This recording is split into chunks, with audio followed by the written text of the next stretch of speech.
This is Mr. Grimm from Netherworld Haunted House, and you're watching Bumper the Night TV.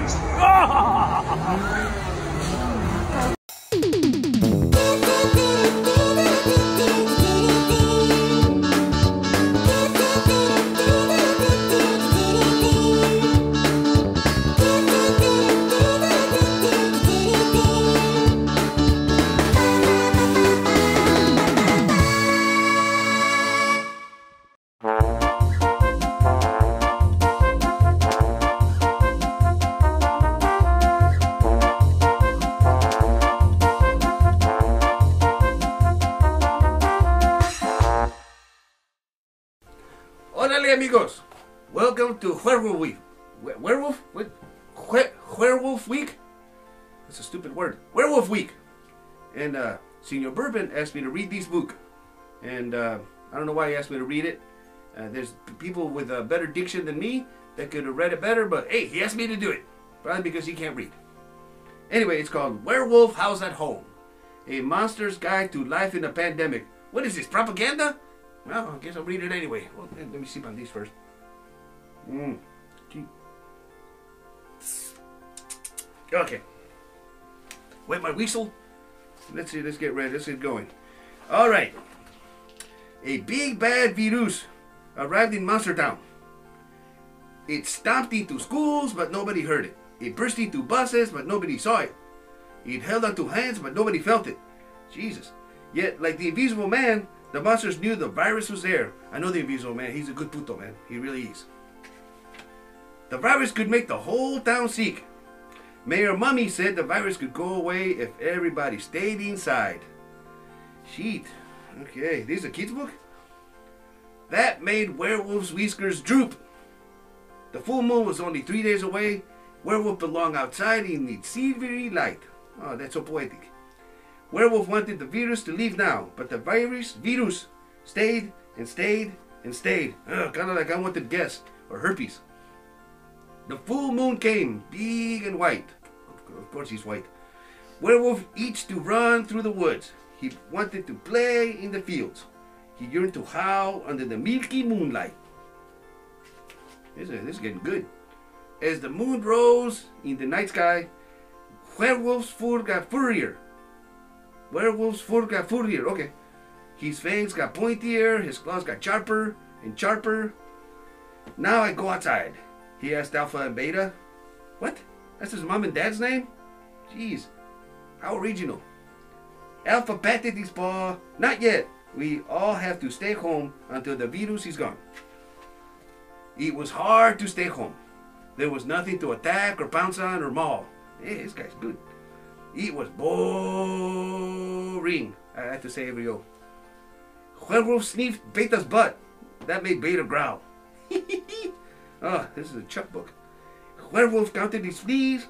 He counted Alpha's fleas. He counted Beta's fleas. He tried to add them all together, but he couldn't count them high. It's a lot of fleas. Now, can I go outside? Werewolf asked Alpha and Beta. Beta nuzzled Werewolf's nuzzle. Beta nuzzled Werewolf's nuzzle? Not yet. You'll have to find fun at home until virus is gone. But it was hard to find fun at home. There was nothing to hunt, chew on, or capture. The food in the fridge was already dead. It's funny. The ball he beat had no more bounce. The tail he chased sent him in circles. Sounds like Chuck every weekend. Everything was so much more fun with friends. Now can I go outside, please? Werewolf asked Alpha and Beta. Alpha nudged Werewolf's nose. Not yet. You'll have to howl at home until the virus is gone. Werewolf howled in the bedroom. He howled in the kitchen. He howled in the living room. Yeah, it must have been 13.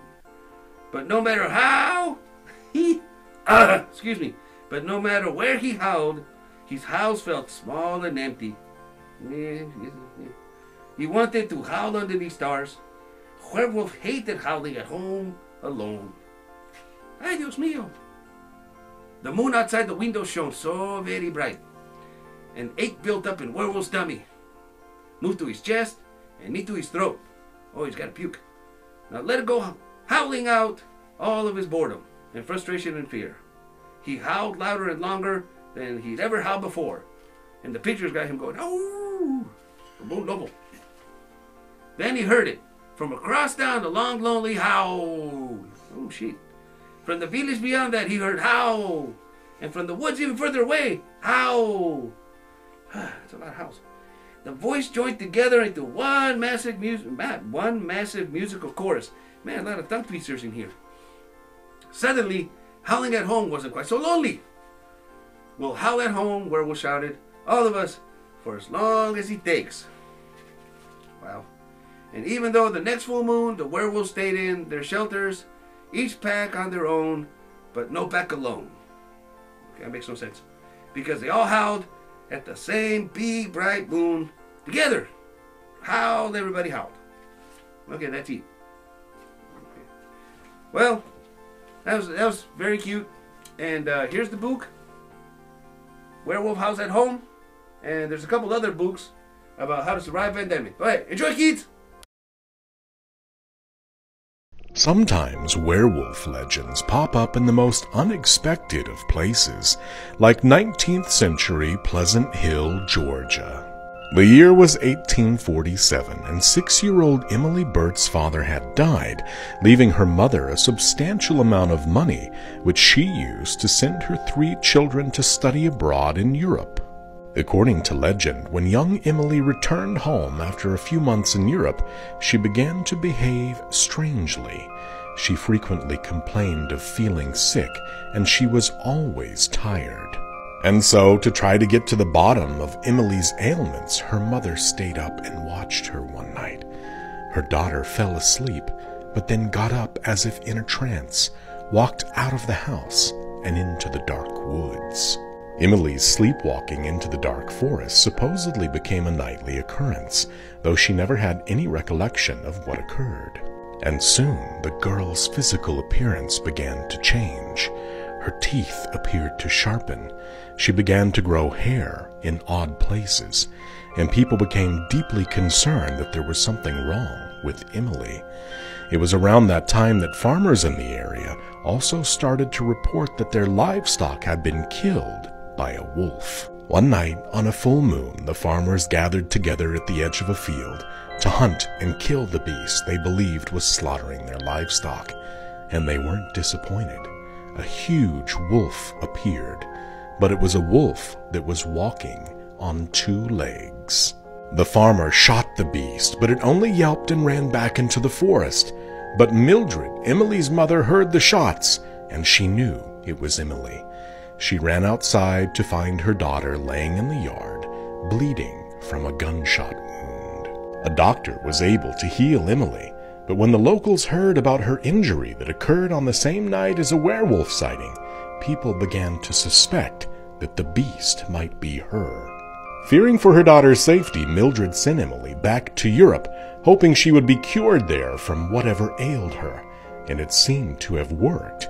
While she was gone, the livestock mutilation stopped, and when she returned, she seemed healthy, and no more animals were killed. Emily Burt became a successful businesswoman and lived to the age of 70. Her relatives and locals in the town claim that the werewolf story is just that, a story. But since the truth is lying 6 feet under the ground, I suppose we'll never know. Memento mori.